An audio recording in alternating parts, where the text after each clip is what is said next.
Hey guys, so I'm doing a video to go over those last two problems that we didn't get to cover on Wednesday morning's class, number 3 and number 4, completing the square. I have uploaded, assigned some 2 Khan Academy assignments. On those assignments, I am going to ask you to turn in some work for each one of them, and I do want to see the each step. So there's a total of about 5 to 6 steps that are going to be required for you to show, both for the assignments on Khan Academy and for our upcoming quiz on completing the square, which is late next week. Okay, so depending on how Wednesday next week's class goes on Wednesday, the quiz is scheduled for either Thursday or Friday. I will give you more information on that. Okay, so let's continue with number 3.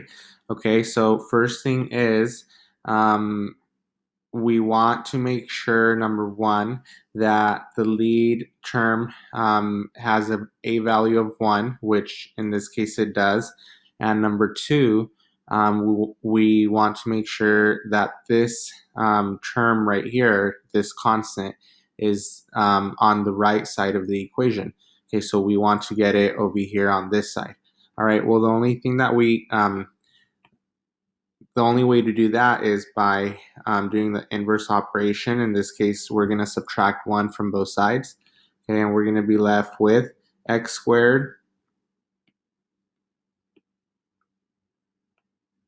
plus 4x is equal to -1. Okay, so now we're going to focus on this part right here. Okay, I want to complete the square. Okay, so let's start to fill in our square. I have an x squared, okay, and then I have these 2 boxes right here, which I need to fill in with this term 4x. Well, like we said on Wednesday, we just divide it by 2. So 4x divided by 2 is 2x and 2x, because 2x plus 2x is equal to 4x. Okay, so now what is missing? How would I complete the square? Whatever number goes here to complete the square is the number that I'm going to add over here. Okay, so let's figure this out. Okay, so let's figure out our factors. Well, I know that x times x is equal to x squared. Okay, x times what is equal to 2x? Well, x times 2. And the same thing down here, x times 2. Okay, so then 2 times 2 gives us a 4, and that is what completes our square. Okay, so I'm going to add 4 here. However, since this is an equation and I want to keep this equation balanced, if I'm going to add a 4 on the left side, then I have to do the same on the right side. So I'm going to add a 4 right here as well. Okay, so this is step number 2. I'm going to go ahead and number our steps. Step number 1 is up here where I have to subtract, move that term over to the right side. Okay. Step number 3, I need to kind of simplify. Okay, so let's factor this. Well, we already did that work over here. Okay, the factors are x plus 2 times x plus 2. All right, and then -1 plus 4, well, that's just equal to 3. Okay, step number 4, this can become x plus 2 times x plus 2. It's like saying 5 times 5. Well, 5 times 5 is 5 to the second power, right? Or 10 times 10. 10 times 10 is 10 to the second power. Well, x plus 2 times x plus 2 is just equal to x plus 2 to the second power, is equal to 3. Okay, so next, our goal is to solve for x. Okay, so we want to solve for this variable right here. Okay, well, I need to get rid of this square. I need to get rid of that 2. Okay, so how am I going to do that? Well, I need to start with the square. Inverse operation of a square is square root. But whatever I do to one side, I do to the other side. Okay? So then when I take the square root on the left side, then the square root and the square cancel out. So this and this go away, right? So I'm just left with x plus 2. Okay, and I'm going to put it back up there just so that you remember what we did. Okay, and on the right side, it doesn't cancel out, but we're left with plus or minus the square root of 3. Plus or minus because there can be two versions, okay? Think about the square root of 25. The square root of 25 can be equal to 5 because 5 times 5 is equal to 25, right?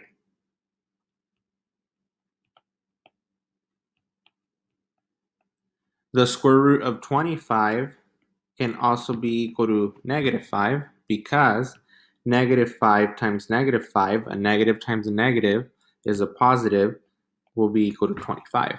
So that's why when we take the square root of some number, if I have 25 and I take the square root of 25, then I have to have plus or minus because we can have two answers.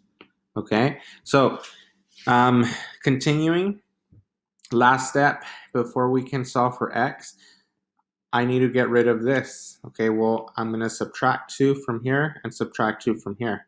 Okay, so I have x is equal to negative 2 plus or minus the square root of 3. Okay, and I'm almost done. The last thing would just be to state your solutions, and for that we can use the calculator. Okay, so first one, we have x equals negative 2 plus the square root of 3. Okay, so go over to Google, and or if you have your scientific calculator, we're going to put that in. So I have negative 2 plus the square root of 3, and that's approximately equal to the following. So we're going to round to 3 decimal places, so negative 0.268.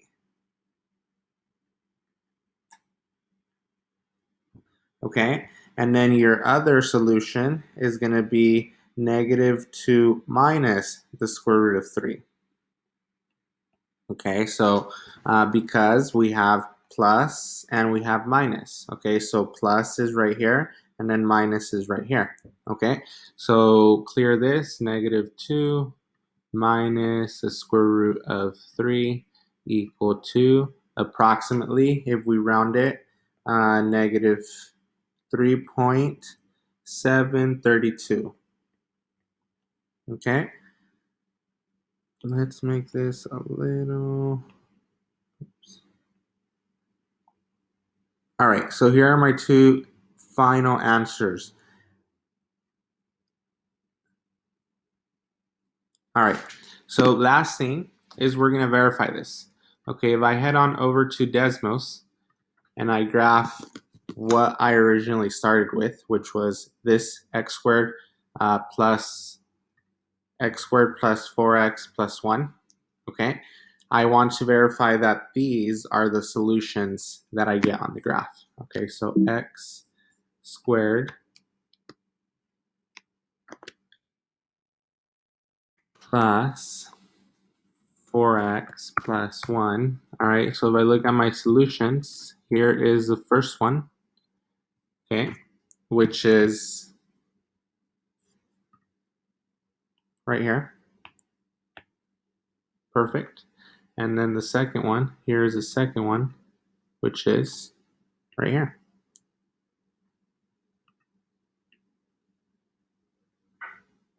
All right, so last week we were solving for the solutions by factoring.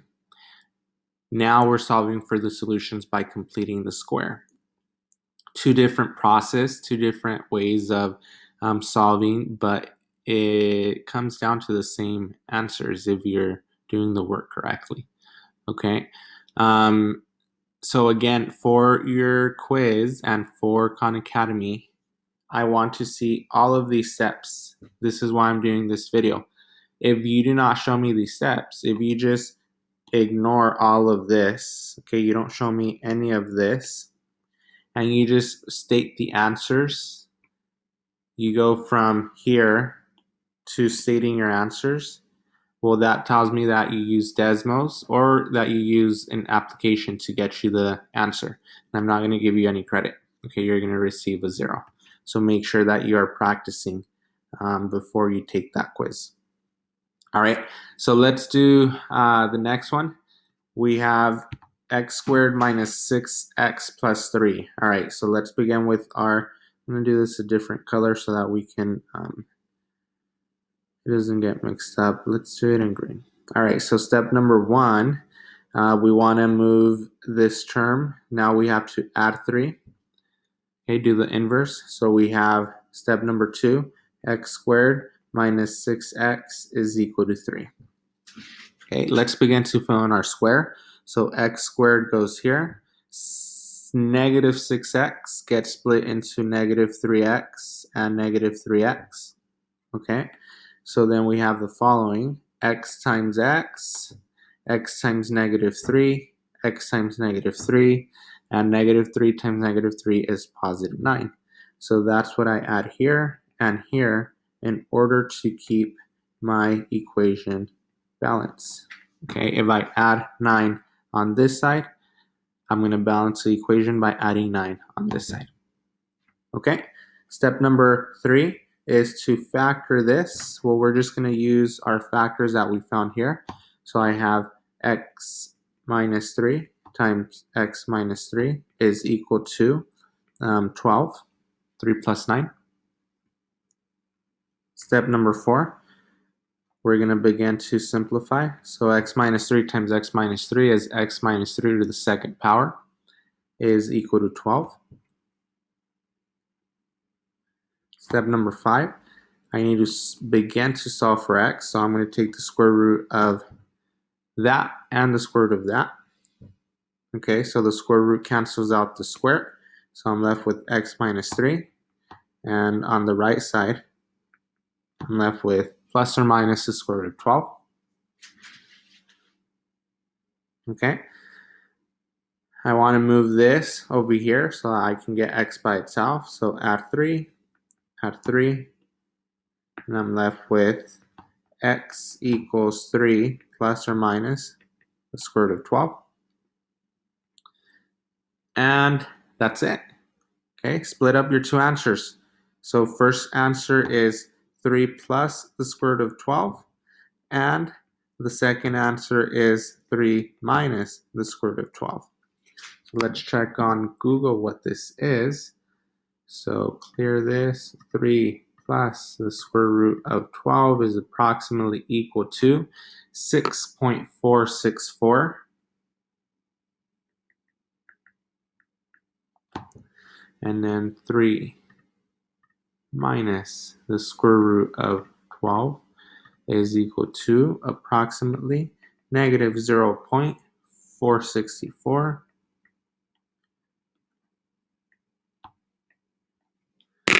All right. Let's check. Okay, so go over to Desmos.